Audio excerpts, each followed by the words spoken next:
Salatu wassalamu ala asyrofil anbiya'i wal mursalin wa ala alihi sayyidina Muhammadin amma ba'du.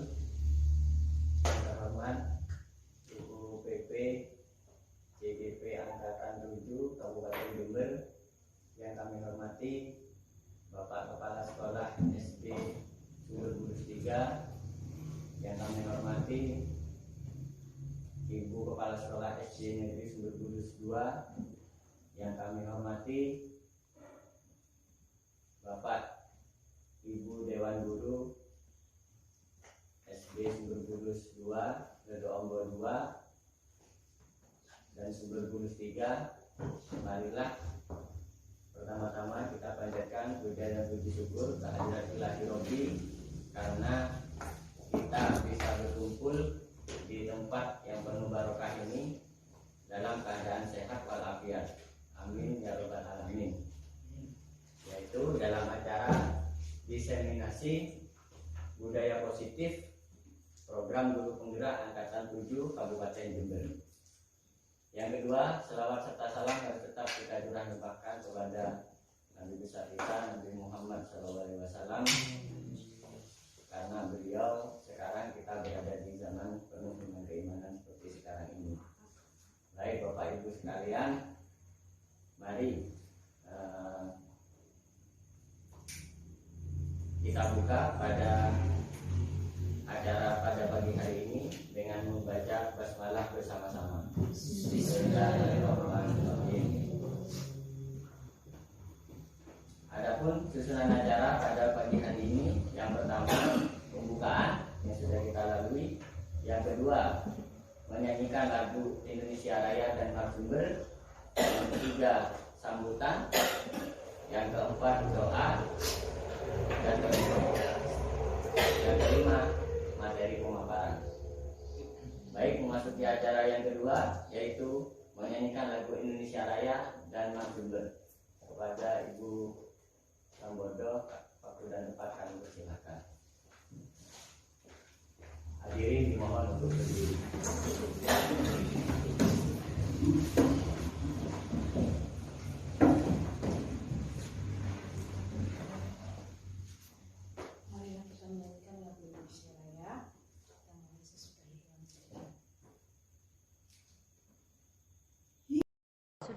Muridnya tidak mematuhi peraturan akan diberi hukuman.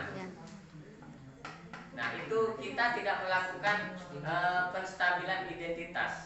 Pertama, seharusnya kita di dalam restitusi itu sendiri adalah penstabilan identitas, yaitu bagaimana kita mengetahui apa penyebab anak tersebut mengalami hal itu.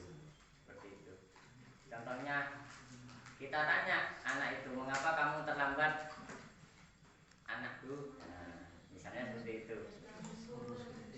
Oh, tadi malam saya nonton TV Pak sampai malam. Setelah itu kita tanyakan, apakah hal itu merupakan suatu hal yang benar atau yang kurang benar? Seketika itu anak sendiri akan berpikir apakah tindakannya itu benar atau salah. Jadi bukan kita yang mengirim, kamu seperti ini salah, kamu seperti ini benar, tetapi kita ajak anak itu menemukan kesalahannya. Ini tahap yang kedua dari restitusi, yaitu bagaimana anak tersebut menemukan kesalahannya sendiri. Apakah tindakan, misalnya Budi, apakah tindakan Nak Budi ini benar dengan melihat TV terlalu malam? Anak tersebut akan berpikir, pasti tidak akan menjawab, oh benar Pak, karena saya suka lihat sinetron misalnya. Pasti anak ini akan sadar, iya Pak, saya melihat TV terlalu malam ini salah. Setelah itu, setelah kita mengidentifikasi kesalahan mereka, lalu kita ajak bagaimana cara mengatasi permasalahan yang anak itu hadapi. Nah, jadi itu adalah proses dari restitusi. Bagaimana bagaimana cara mengatasi permasalahan yang dihadapi anak itu. Contohnya bagaimana? Jadi begini, misalnya bagaimana Nak Budi supaya besok tidak datang terlambat lagi.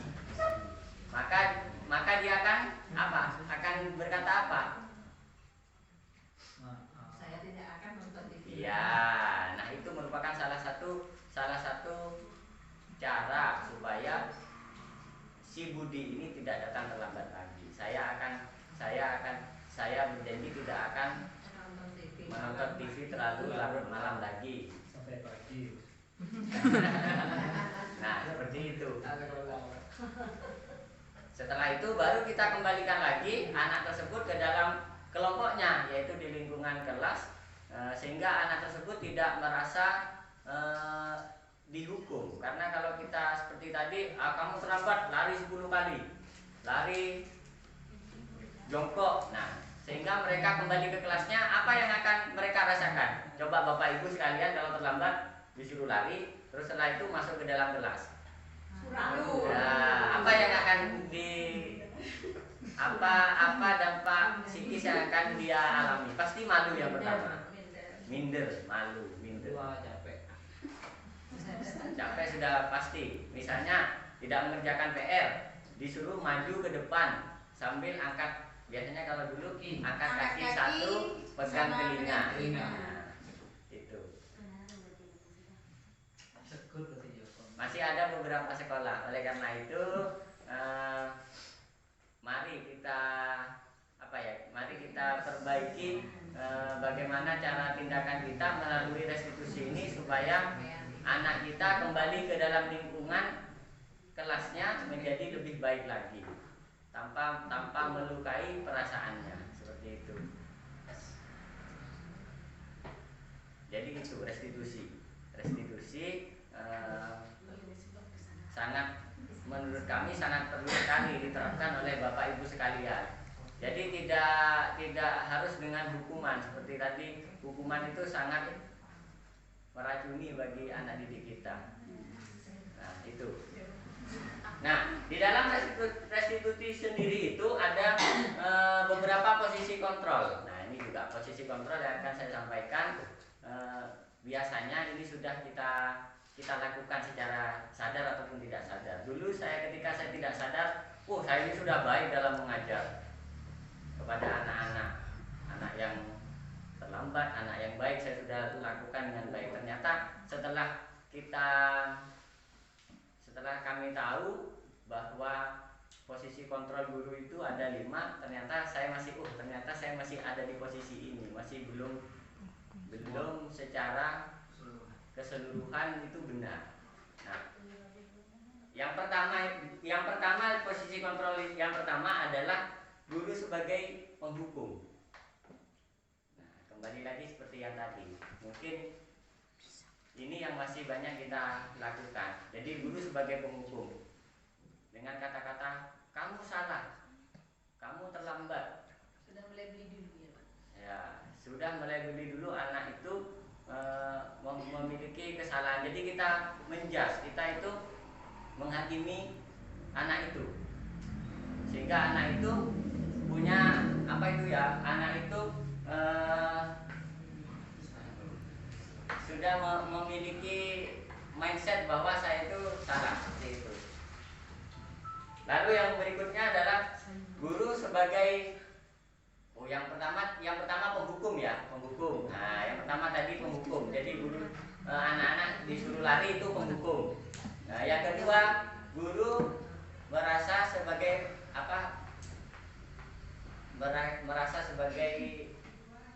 rasa bersalah. Ya, jadi anak itu guru dengan model ini bahasanya lebih lembut, tetapi mereka menyakiti perasaan. Contohnya bagaimana rasa bersalah? Misalnya kamu terlambat, anak si A misalnya terlambat. Kenapa kamu terlambat? Kamu kalau terlambat itu, apakah kamu tahu kalau itu adalah hal yang buruk sekali bagi dirimu? Nah, anak itu merasa bersalah sekali, baik itu di dalam lingkungan kelas ataupun sekolah. Sehingga guru yang membentuk rasa bersalah ini betul bicaranya tidak keras, tidak ayo lari, tidak seperti yang penghukum tadi, ayo jongkok. Nah, dia lebih lembut bahasanya, tetapi membuat perasaan si anak itu menusuk, melukai perasaan. Nah, seperti itu.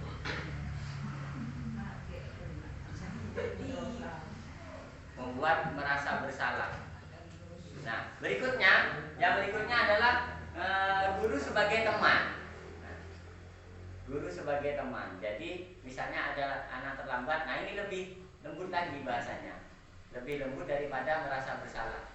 Lebih lembut lagi, kenapa kamu tadi terlambat? Nah, dia berusaha memposisikan sebagai teman. Nah, jadi sebagai teman ngajak ngobrol, kenapa kamu terlambat atau kenapa kamu tidak mengerjakan PR, apa alasannya, nah, seperti itu. Ini yang banyak kita lakukan, khususnya saya dulu seperti itu. Pendekatan kepada siswa kita, kenapa kok dia melakukan sebuah kesalahan, memposisikan kita sebagai teman. Tetapi ada beberapa dampak juga. Dampaknya apa? Kalau kita berdekatan dengan anak, ada beberapa dampak yang membuat anak itu menjadi lebih mungkin bahasanya lebih ngelama kepada kita, karena ya Pak Ari saja merasa seperti teman saya. Nah, berarti ada itu negatifnya dari guru bertindak sebagai teman. Itu. Berikutnya adalah guru sebagai pemantau. Nah, di sini kita hanya bertindak sebagai pemantau saja. Apa yang mereka lakukan salah, kita si A, kenapa kamu kok terlambat? Apakah kamu sudah tahu peraturannya di sekolah ini? Nah, itu dia memposisikan sebagai pemantau. Apakah kamu sudah melaksanakan konsekuensi kelas sesuai atau sekolah? Kalau memang kamu belum melaksanakan, coba kita tinjau atau coba kamu lihat lagi. Nah, itu pemantau. Guru posisi sebagai pemantau.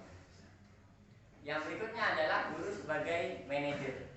Nah, kalau sudah manajer ini, kita menggerakkan bagaimana anak tersebut bisa memahami bahwa tindakan yang dia lakukan itu benar-benar harus diperbaiki. Nah, itu posisi sebagai manajer. Jadi kita paparkan bahwa hal tersebut itu adalah suatu kebutuhan buat mereka. Jadi kalau mereka itu tidak melaksanakan, kebutuhan mereka akan terkurangi. Nah, di sini posisi manajer, sehingga anak tersebut bisa memahami, oh ternyata yang saya lakukan ini kurang tepat. Nah, kurang tepat seperti itu. Kira-kira menurut Bapak Ibu dari posisi 1 sampai 5 itu yang banyak kita laksanakan yang mana? Semua. Yang paling sering dilaksanakan itu kira-kira yang mana? Sekarang 5, insya Allah 5 sekarang. Mungkin kebanyakan dari kita masih di level, kalau menghukum di level 1. Nah, di level 1. Belum naik kelas. Belum naik ke kelas merasa bersalah, terus ke kelas yang lebih atas. Jadi kalau menghukum ini masih bagaimana tindakan kita harus memaksa anak itu dengan kekuatan fisik kita. Nah, itu kalau penghukum. Kira-kira nantinya apakah bisa berubah dari 5 posisi kontrol ini, Bapak Ibu? Insya Allah bisa. Kondisinya. Oke, kita memahami memang untuk merubah Ya, untuk merubah situasi yang ada di sekolah itu memang berat. Seperti tadi dipaparkan Bu Lira di awal, mengajar di mengajar di SMP yang kota lalu ke desa tidak semudah membalikan telapak tangan, memang benar seperti itu. Cuman kita di sini harus harus bisa menerima suatu ilmu baru dan kita harus mau untuk mencoba supaya bisa lebih baik lagi. Sebenarnya ada slide yang bisa dipaparkan sehingga tidak ini Nggak banyak ngomong. ya, terkesan pada saya. Jadi Iya. tidak ada interaksi Metode ceramah. interaksi feedback. Ntar Seperti itu lagi, ya, ntar karena kondisinya listrik padam ya, seperti itu. Sehingga apa yang sudah kita siapkan, Bu Lira, saya, Bu Aziza mungkin agak sedikit jelek. Jadi seperti itu. Tidak sesuai ekspektasi ya. Tapi harus semangat. Oke, jadi nah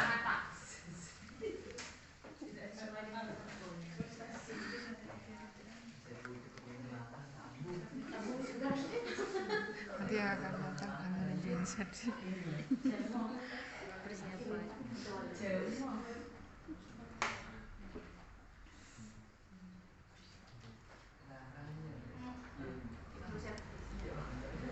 Sudah ya.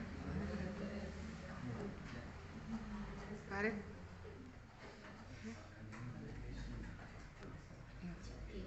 Tak balas nih.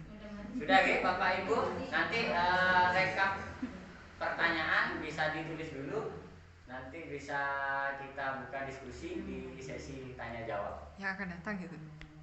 Gimana? Nah, di sesi ini nanti. Iya setelah Ya, ini. setelah sesi ketiga itu.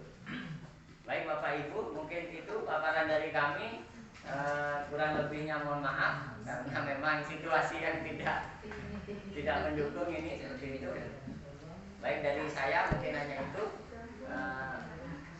Kami tutup dulu. Wabillahi taufiq wal hidayah. Wassalamualaikum warahmatullahi wabarakatuh. Waalaikumsalam warahmatullahi wabarakatuh. Dilanjutkan Bu Aziza. Langsung ya. Assalamualaikum warahmatullahi wabarakatuh. Alhamdulillah di kulli hal.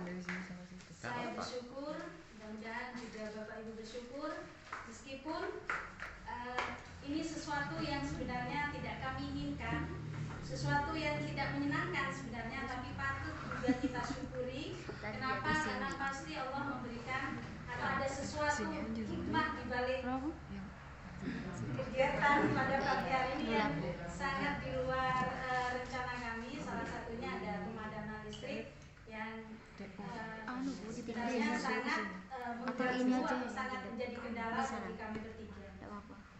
Pertama, saya ucapkan banyak terima kasih. Saya ucapkan banyak terima kasih Bapak Ibu bersedia hadir di tempat ini dengan kondisi yang sangat sederhana, termasuk Bapak Kepala Sekolah dan juga Ibu PP yang kami undang dengan ala kadarnya. Meskipun ini salah satu tugas kami atau menggugurkan kewajiban kami, tapi lebih dari itu kami berharap apa yang kita sharingkan pada siang hari ini mudah-mudahan membawa banyak manfaat, terutama untuk anak didik kita. Baik Bapak Ibu, mulai tadi saya sudah melihat wajah-wajah yang sudah agak Lelah. Mungkin saya berbeda dengan Bu Lira atau Pak Arif yang bisa ngomong banyak, menjelaskan banyak, tapi saya karena tidak bisa seperti itu.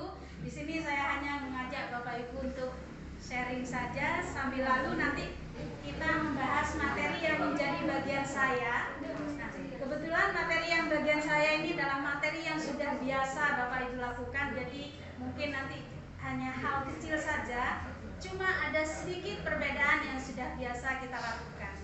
Tapi sebelum masuk materi kesepakatan kelas, gantian dulu. Saya yang ingin mendengar suara Bapak Ibu. Kalau tadi Bapak Ibu sudah mendengar suara dari kami, sekarang gantian. Sip. Apa itu? Nah, di sini ada kata diseminasi. Ya, diseminasi. Dari huruf-huruf yang ada di kata diseminasi, saya ingin setiap Bapak Ibu menyusun satu kata saja yang bermakna selain nama. Kata apa saja yang bermakna yang diambil dari huruf ini. Semua harus bisa membuat satu kata dari huruf-huruf yang ada di kata diseminasi. Urut itu ya, Bu. Urut. D. Boleh acak, Oh, acak. acak, yang penting ada satu kata bermakna. Siap Bapak Ibu? Nah, saya juga ingin mendengar ini. Mulai dari Bunia. Ayo, ada? Kata apa Bu? Kepanjangan. Kata saja. Saya ambil contoh. Saya ambil contoh. Dari satu huruf. Diseminasi. Iya, berapa Saya ambil kata? kata Satu aja. nasi. Oh. Oke. Oh iya, Bu Liana. Apa Bu? Asi. Yang sudah diambil jangan diambil lagi, nggak? Asi. Ayo bunyi. Semi. Yang lain?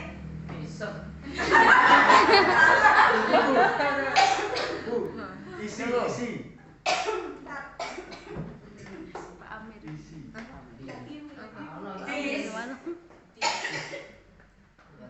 Oh ya, dis. Ya. Dis. Dis. Min. Dis. Mina. Mina. Mina. Mina. Minus sekalian. Enggak. Mina. Mina. Nama orang selain Bukan Mina. Mina bukan nama orang. Min. Mina itu kan? Ada di Iya. Oh ya. Semi. Semi sudah Oh, tidak ya? ilustrasi. Dis. Oke. Apa lagi? Emina. Bukan, maksudnya dari kata-kata itu. Selain nama orang. Isi ya. Oh. Bu, demi. Wah, ternyata. Boleh bahasa Madura, boleh bahasa Inggris, Min. Dinas. Dimensi. Nah, bagus. Apa lagi? Dasi. Kayaknya Pak Yudi lagi berpikir keras. Dasi. Oke, bisa. Asem. Masih bisa. Nggak boleh berkata Mini.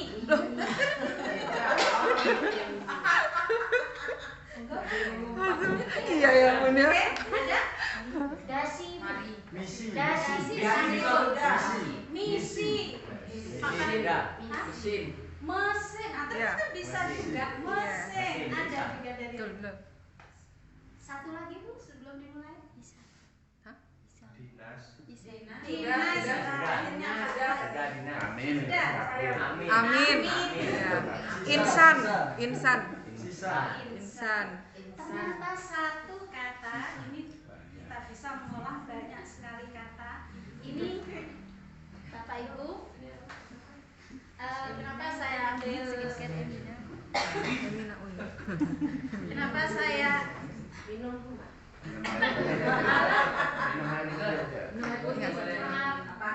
Anggap rumah sendiri, Bu. Rumah sendiri. ini efek grogi ya Bapak Ibu. Sudah kaki gemetar suaranya seperti ini. Enggak kok. Merdu. Dari sini Bapak Ibu kita bisa mengambil kesimpulan bahwa anak didik kita yang kita anggap hanya sebagai manusia kecil, ternyata kalau kita gali di situ banyak potensi-potensi yang bisa kita kembangkan. Nah, Bapak Ibu, di sini saya akan menyampaikan tentang kesepakatan kelas. Apa sih kesepakatan kelas itu? Mungkin kalau yang sudah biasa kita lakukan, kesepakatan kelas itu adalah peraturan. Iya. Kalau selama ini yang sudah kita lakukan atau kita kenal adalah peraturan. Hanya saja apa perbedaan antara peraturan dan kesepakatan? Kalau peraturan itu kan hanya satu arah. Ya, biasanya dari mungkin kalau di sekolah dari guru untuk siswa. Nah, di sini di kurikulum Merdeka kita sudah tidak lagi melakukan atau menerapkan peraturan, tapi kesepakatan. Di mana dalam kesepakatan itu diharapkan tidak hanya sasarannya siswa, tapi juga guru. Nah, yang terjadi selama ini bagaimana Bapak Ibu? Siswa dilarang apa? Tidak boleh. Tidak boleh datang Terlambat. Siswa terlambat, Gurunya mohon maaf. Gurunya nggak ada. Siswa kadang ada konsekuensi harus apa, tapi guru belum. Pakaian hari ini sampai hari ini kan ditentukan, terutama pada hari Senin. Kadang jika melanggar tata tertib berupa pakaian, siswa ada konsekuensinya apa. Guru pun sebenarnya kan ada, tapi ketika guru melanggar peraturan itu tidak ada konsekuensi itu. Mungkin termasuk saya pada hari ini juga melanggar. Mohon maaf. Nah, di sini diharapkan di kesepakatan kelas ini yang asalnya peraturan berubah menjadi kesepakatan, di mana kesepakatan itu bukan lagi disusun oleh guru, tapi bersama-sama dari peraturan-peraturan. Mungkin peraturan yang sudah ada itu kita sepakati, kita sampaikan ke siswa, misalkan tidak boleh datang terlambat. Di situ disepakati tidak hanya untuk siswa, guru dan siswa. Jadi di sana karena ini sudah merupakan kesepakatan, jika ada guru yang juga melakukan atau melanggar kesepakatan itu, ada konsekuensi bersama, khususnya untuk di kelas itu. Contoh lain lagi, misalkan tidak boleh berkelahi, misalkan kalau peraturannya seperti itu. Ini kita bisa bangun kesepakatan di kelas. Siswa, guru dan siswa saling menyayangi. Bisa dibangun kesepakatan seperti itu. Sehingga jika pada suatu waktu, ini kalau guru kayaknya kurang atau tidak mungkin sampai berkelahi antar guru. Ini yang banyak kan siswa. Jika siswa sampai melanggar kesepakatan itu, mereka mendapatkan konsekuensi. Konsekuensinya apa? Konsekuensinya bisa kita selesaikan melalui tadi yang sudah disampaikan Pak Arief. Ada segitiga restitusi. Mungkin tadi ada yang terlewatkan. Tahapan segitiga restitusi itu apa? Yang pertama, validasi tindakan. Salah. Kemudian yang kedua, stabilitas. Yang pertama stabilitas identitas dulu. Yang kedua validasi tidak ada yang salah. Yang ketiga menanyakan keyakinan kelas. Nah, di sana kita bisa pada tahapan itu kita bisa menyelesaikan tanpa adanya jadi level kita sudah naik kalau bisa di level manajer. Jadi diharapkan seperti itu Bapak Ibu. Nah, di sini bagaimana kita mensosialisasikan ke anak-anak tentang kesepakatan ini? Yang pertama, kita bangun dulu rasa percaya dari mereka. Kemudian kita sampaikan apa kebaikan dari yang akan kita bangun, kesepakatan yang akan kita bangun itu. Misalkan saja ini dari kemarin pada saat COVID, di situ kan ada peraturan 3M. Peraturannya 3M. Nah, seandainya sebelum disampaikan peraturan itu, kita sampaikan dulu apa sih manfaatnya 3M ini. Sehingga ketika mereka mengenal manfaatnya, mereka akan sepakat, oh iya, kita laksanakan ini untuk kebaikan diri kita. Sehingga ketika mereka melaksanakan itu bukan semata-mata karena ingin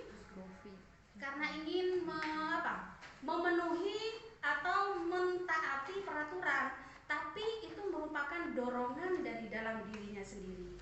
Seperti yang disampaikan Bu Ira tadi, budaya positif itu ada dua. Yang pertama dorongan dari dalam dirinya sendiri, kemudian dorongan dari luar. Nah, kita diharapkan untuk bisa membangun dorongan yang dari dalam diri siswa. diantaranya dengan kesepakatan kelas, yaitu dengan menyampaikan apa manfaat dari kesepakatan yang kita bangun. Contoh yang kedua, kita saja sebagai manusia dewasa, ada peraturan lalu lintas mengendarai kendaraan harus menggunakan helm. Nah, jika kita menyadari apa manfaat kita menggunakan helm, kita akan menggunakan dengan sendirinya, sadar, ikhlas, bahkan kita merasa ini keberuntungan buat kita untuk menggunakan ini. Tapi jika orang tidak tahu, malah males menggunakan helm, ya berat, yang kepala ini itu, atau bapak-bapak emang rambut yang sudah ditata, Jilbabnya mengsele. iya, ibu-ibu yang biasanya pakai jilbabnya jadi serban, ininya jadi itu. Nah, hal-hal seperti ini mari kita biasakan kepada anak didik kita.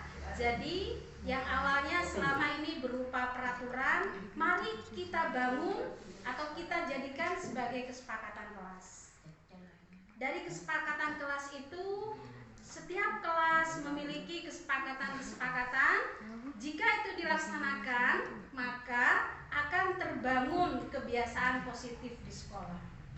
Kebiasaan positif akan mendarah daging, maka akan menjadi budaya di sekolah itu. Ya, kalau sudah menjadi budaya, kita tinggal menikmati. Mungkin ini saja dulu yang bisa saya paparkan. Kurang, Pak? Atau kita sebenarnya ini saya pengertian, Pak Slamet sudah tengah-tengah jam ini. Jadi mamin kan. Nah, ini masih ada sesi sharing, berikutnya tanya jawab. Monggo Bapak Ibu. Tadi ada Mbak kerudung biru. Oke, monggo dari Ibu Nia tadi ada pertanyaan. Mungkin ini saja dulu dilanjutkan oleh Pak Arief. Dari saya sekian saja, kurang lebihnya mohon maaf yang sebesar-besarnya. Billahi taufik wal hidayah. Wassalamualaikum warahmatullahi wabarakatuh. Waalaikumsalam warahmatullahi wabarakatuh. Tepuk tangan dulu semuanya. Baik, kami lanjutkan untuk sesi yang berikutnya, yaitu mungkin diskusi ya, atau tanya jawab atau sharing saja ya. Monggo Bapak Ibu, mungkin tadi sudah punya ya dari SD Ledok 2. Saya di sini ya, kalian fotografer. Di sini. Saya jadi Bulira di sini. Bu Nia. Monggo Bu Nia. Terima kasih. Assalamualaikum warahmatullahi wabarakatuh. Waalaikumsalam warahmatullahi wabarakatuh. Perkenalkan, saya Fitri Armania dari Lembaga SD Ledok 2. Yang pertama, ini bukan kritikan, tapi hanya solusi dari tiap-tiap materi yang pemateri sampaikan. Yang pertama untuk Bu Lira, tadi di tahap awal memberikan contoh siswa yang pada saat itu siswa tidak mau masuk kelas pada saat ada guru. Dia minta keluar dan melakukan hal yang diinginkan. Nah, Bu Lira tadi menyampaikan di sana mengikuti kemauan siswa. Apakah itu tindakan yang benar dari seorang guru? Karena bukan hanya Bu Lira yang menghadapi masalah seperti ini, kami pun, saya kira setiap guru pasti menghadapi hal yang sama. Yang kami butuh masukan ini tadi belum ada jawaban tindakan lanjutan kepada siswa tersebut, sehingga siswa itu akan berubah atau melakukan hal yang sesuai dengan aturan sekolah. Misalnya tetap belajar dalam kelas dengan sesuai keinginannya dan sesuai aturan sekolah. Atau apakah guru bisa menggabungkan atau menyesuaikan pelajaran hingga menjadi suatu tindakan yang tepat siswa lakukan sesuai keinginan juga sesuai dengan peraturan sekolah. Yang untuk berita. Saya lanjutkan ya Pak. Yang untuk kedua yang restitusi, Pak Arief hanya pertanyaannya pada tahap apakah restitusi pada posisi kontrol yang manakah? Karena selama ini mungkin yang baru diberlakukan dan kami alami itu hanya di tahap awal. Saya kira semua guru seperti itu, guru penghubung. Karena betul yang katanya Pak Arif sampaikan, sebagai teman atau yang lain itu masih mengalami permasalahan, yaitu kadang-kadang anak-anak tambah melawan atau tidak menghargai guru. Nah, jadi yang saya tanyakan pada apakah restitusi itu tepat dilaksanakan. Yang ketiga, mohon maaf nih Bu, ini bukan saya mengkritik, bukan. Ini saya butuh juga ilmunya. Yang ketiga, manakah yang lebih didahulukan? Kesepakatan antar guru atau antar siswa? Karena apa? Guru sendiri belum punya kesepakatan. Untuk membangun kesepakatan dalam siswa, guru harus punya kesepakatan dulu. Dalam satu lembaga harus punya kesepakatan dulu. Jadi saya tanyakan, yang manakah yang didahulukan? Kita membuat kesepakatan di siswa, guru mengikuti, atau guru dulu, siswa nanti yang mengikuti. Tapi yang berhubungan dengan siswa, bukan yang bertentangan dengan guru. Karena apa? Seperti tadi kalau masalah bertengkar, memang guru kan tidak mungkin bertengkar. Nah, tapi kalau di kesepakatan itu kita buat guru dan siswa saling menyayangi, memang benar saling menyayangi. Tapi apakah itu tidak perlu dibuat di lingkup guru dulu atau gimana? Terima kasih. Mohon maaf, mohon masukannya karena kami juga butuh solusi untuk ke depan. Terima kasih. Kami akhiri wabillahi taufiq wal hidayah. Assalamualaikum warahmatullahi wabarakatuh. Waalaikumsalam warahmatullahi wabarakatuh. Terima kasih Bu Nia. Satu orang ngasih 3 pertanyaan. Langsung menjawab. Terwakili semua. Berarti sudah mewakili, Pak. Terwakili. Soalnya pendek. Sudah dirangkum sama dunia. Mewakili ya. Coba ya. Mungkin nanti dikuatkan oleh Oke. kita jadi. Diam dulu. Monggo. Dari Ibu Ira. Terima kasih Ibu Nia, pertanyaan yang hebat. Insya Allah ya, ini jadi awal bukan sharing, kita diskusi belajar bersama. Tadi memang terkendala yang pertama grand teori ya. Kita bicara grand teori yang kita pakai dalam kurikulum Merdeka itu adalah filosofi dari Ki Hajar Dewantara. Ya, di mana kita di situ ada poin kita menghamba pada anak, tapi di sini kata perlu teman-teman garis bawahi ya. Menghamba itu bukan kita nurutin anak maunya anak gimana yang karena gini, anak itu belum tahu jalan ke depan kan, ya belum tahu. Jadi kita tuh bukan sok tahu, tapi kita tua duluan, katakan itu, kita dapat ilmu duluan. Jadi yang saya coba kerjakan, coba saya praktekkan itu adalah proses menghamba pada anak. Jadi setiap anak itu memiliki kekuatan kodratnya masing-masing dan kita harus menghormati itu. Jadi itu yang pertama.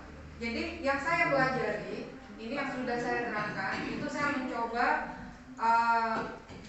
mengklasifikasi secara umum anak itu, kembali lagi Miss Carol itu mengatakan bahwa karakteristik secara umum anak itu terbagi menjadi 4. Bapak dan Ibu guru ini tambahan mungkin. Jadi yang pertama itu adalah tipe anak sanguin. Sanguin itu tipe anak yang dia pede abis. Jadi dia itu ekstrovert. Kalau kita tahunya kan hanya ekstrovert, introvert. Ternyata dari Carol itu mengatakan bahwa ada 4 karakteristik umum anak. Yang pertama adalah sanguin, si pede habis. Sanguin ini bisa hidup dimanapun, bisa bergaul dimanapun, di halte bis, ini kirinya, di stasiun atau di pasar, dia tuh pasti nyapa duluan, walaupun dia nggak kenal. Sanguin ini nggak disuruh, nggak dikasih tugas, misalnya tugasnya hanya di latihan 1. Si sanguin ini akan meminta, Bu, tugas 1 sekalian 2 ya, itu sanguin. Nah, menawarkan diri, Bu. Ya, itu tipe sanguin. Kemudian kita harus tahu ya, masing-masing anak. Saya rasa di kelas kita kan nggak banyak kok, maksimal mungkin dia 30-35. Saya rasa bikin catatan kaki tiap anak itu. Jadi Misal yang kedua koleris. Tipe anak koleris ini tipe yang jaim. Dia tipe pemimpin. Tipe pemimpin pengambil inisiatif, inovasi. Jadi aku mau ke sana. Jadi aku harus bisa itu, aku harus naik itu, bisa aku ke sana. Gitu. Jadi dia itu tipe pemimpin sih di koleris ini, tegas.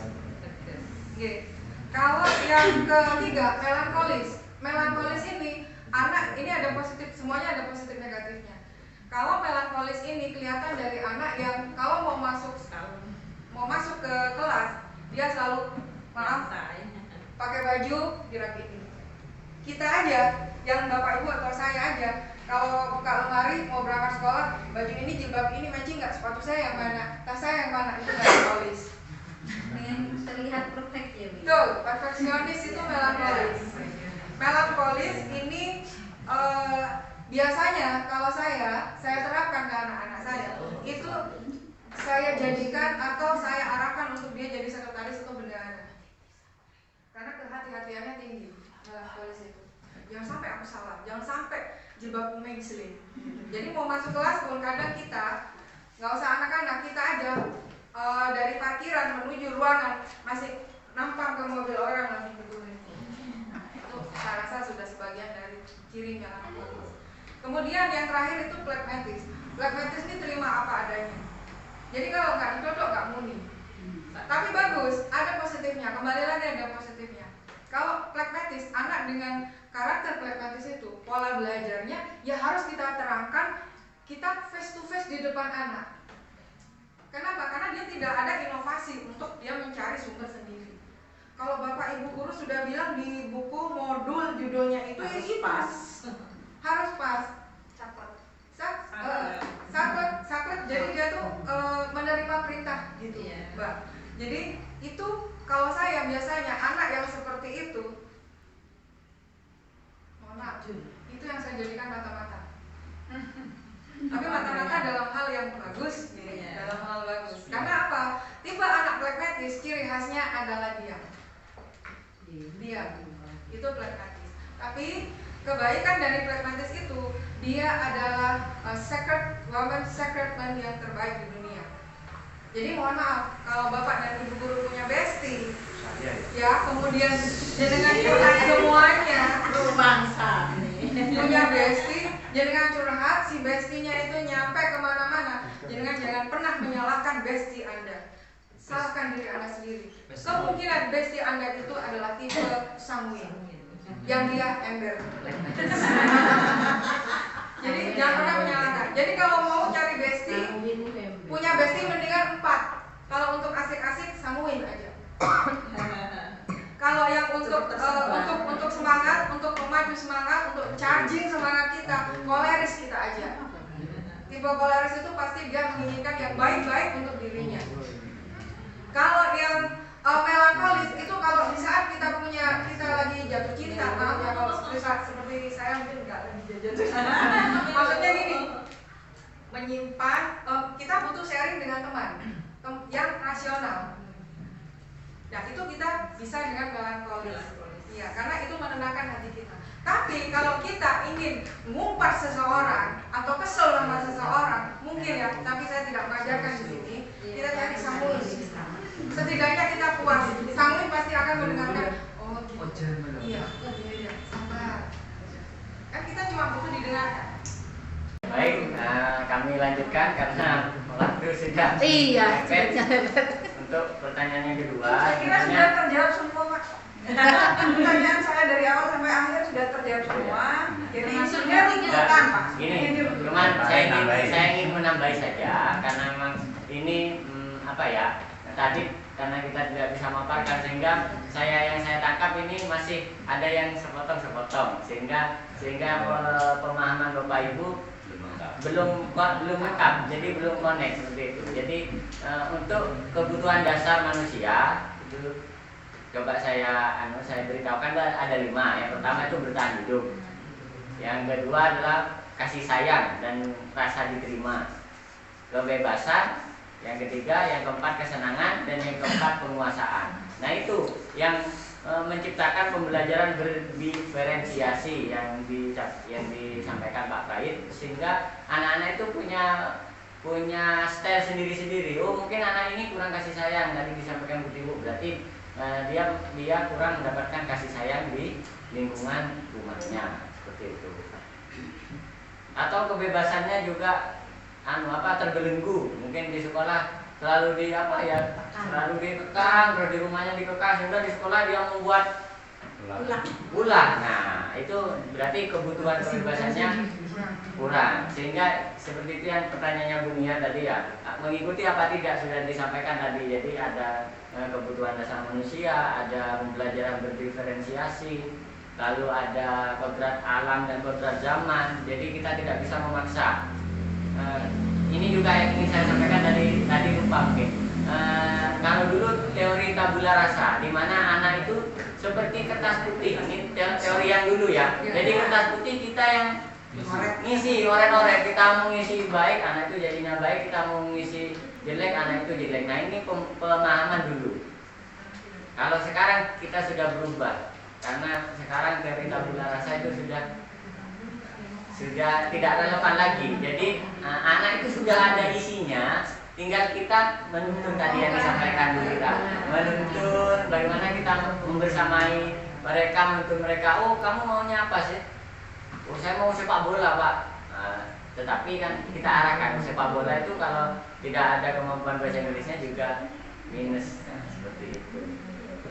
Seperti itu menurut kami seperti itu. Untuk segitiga restitusi juga tadi yang paling mengena di tahap manajer, karena kalau kita di tahap penghukum, kita pasti tidak akan melaksanakan segitiga restitusi, karena kita datang murid terlambat, ayo telat. Datang ketemu murid buka sepatu, kalau di sekolah saya buka sepatu. Nah, ini yang ingin saya sampaikan juga di forum ini, bagaimana kalau buka sepatu ditaruh sepatunya. Nah, sebenarnya kan itu masih penghukum. Jadi bagaimana kita harus merubah dari penghukum menjadi ke manajer. Nah, di manajer kita melaksanakan tiga cara restitusi tadi. Menstabilkan identitas, lalu yang kedua validasi kesalahan, kenapa kok buka sepatunya, lalu yang ketiga kesepakatan kelas. Nah, kesepakatan apa? Mungkin di teman-teman di sekolah, kenapa kok kamu buka sepatu? Apa kesepakatan itu sudah kita yakini? Seperti itu. Saya kira itu lebih mengena daripada kita terlalu meninggikan suara tetapi tidak ada hasil yang tepat, seperti itu. Hanya mengenakan otot. Nah, seperti itu. Ya mungkin untuk berlaku mungkin yang validitas diri gitu ya. Berarti ya itu mungkin hanya satu orang misalkan siswanya yang kita perlu itu. Tapi kalau misalkan kompak satu kelas misalkan 20 orang, ternyata yang di luar itu yang misalkan 18 orang, hampir separuh yang melaksanakan, kita kan jadi guru agak dengan susah juga menghadapinya. Gimana itu Pak solusinya? Sendiri Pak.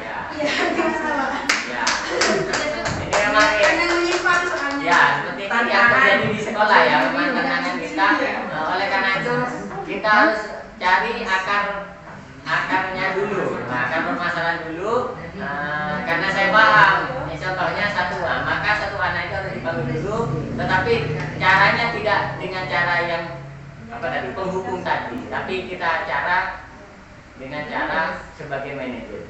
Seperti kemarin saya memanggil anak yang namanya Eris, mungkin Eris sudah takut dulu karena terbiasa dipanggil takut ekopek dulu. Padahal saya panggil, biasakan dulu anak kalau dipanggil kita itu jangan takutnya dulu, tetapi biasakan dulu bahwa anak dipanggil itu kita akan mengesampingkan dulu, kenapa kok saya dipanggil, ada apa, seperti itu. Tidak takut dulu. Nah, ini kan yang kebanyakan terjadi di sekolah-sekolah. Kalau sudah dipanggil, sini kamu Budi,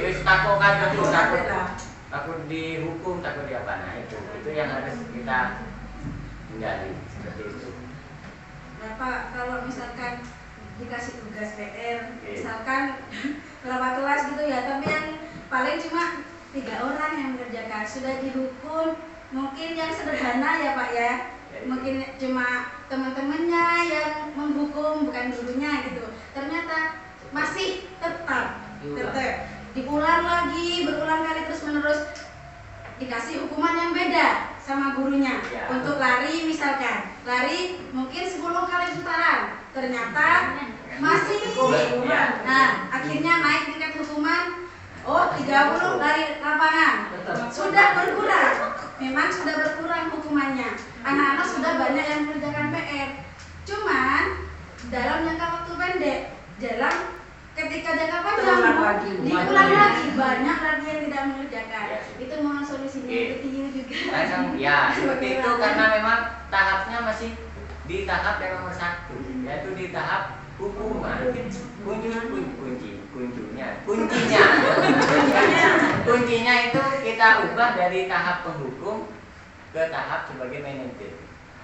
Kalau sudah di tahap manajer, nanti kan kita gaya ngomongnya sudah berubah. Nah, kemungkinan kebiasaannya ya kan, ayo telat, lari 10 kali, besoknya lari 20 kali, besoknya lari sampai 50 kali, baru anak itu takut. Nah, takut inilah yang akan berlaku hanya Sementara. ketika nanti anak itu naik kelas ibu kita, naik kelas 6, dia akan kembali lagi ke setelan awal. Seperti itu. Coba nanti kita lakukan di posisi manajer. Nanti di materi. Langkah-langkahnya gimana Pak? Ya, nanti karena ini paparannya ada tuntut ya. Nanti kita bagikan bagaimana cara-cara Besok sebagai Besok lagi. Besok di sekolah Sambung besok, Pak. aja, Pak. seperti itu, Bapak Ibu. besok sesi kedua. Baik, sebenarnya banyak video contoh-contoh bagaimana contohnya seorang manajer yang baik itu ada. Bagaimana contoh seorang, kalau kita masih berkutat di hukuman pasti tidak akan berubah. Baik, terima kasih.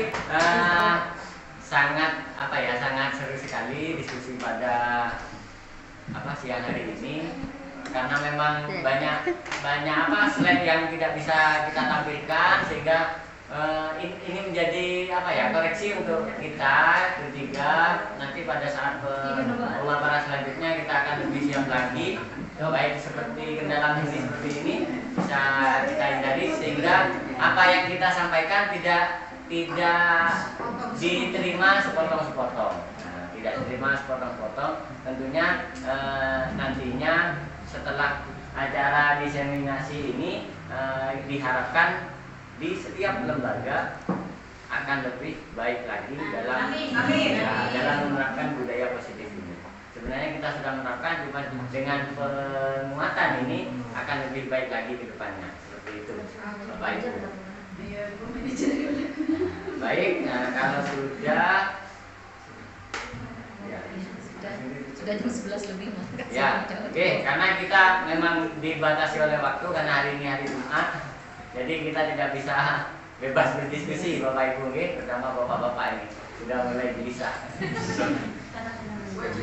Ya, baik Bapak Ibu, mungkin acara diskusi ini kita cukupkan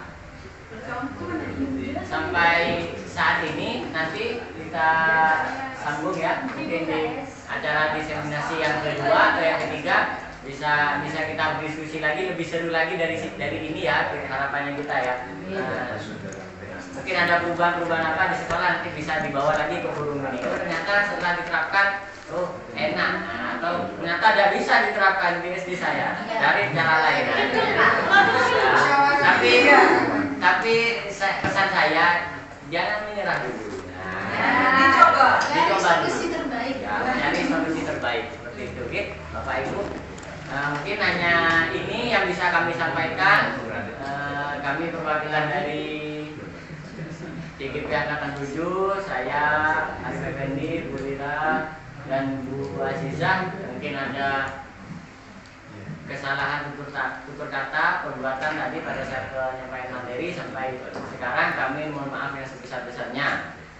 Kami akhiri, wabillahi taufiq wal hidayah. Wassalamualaikum warahmatullahi wabarakatuh.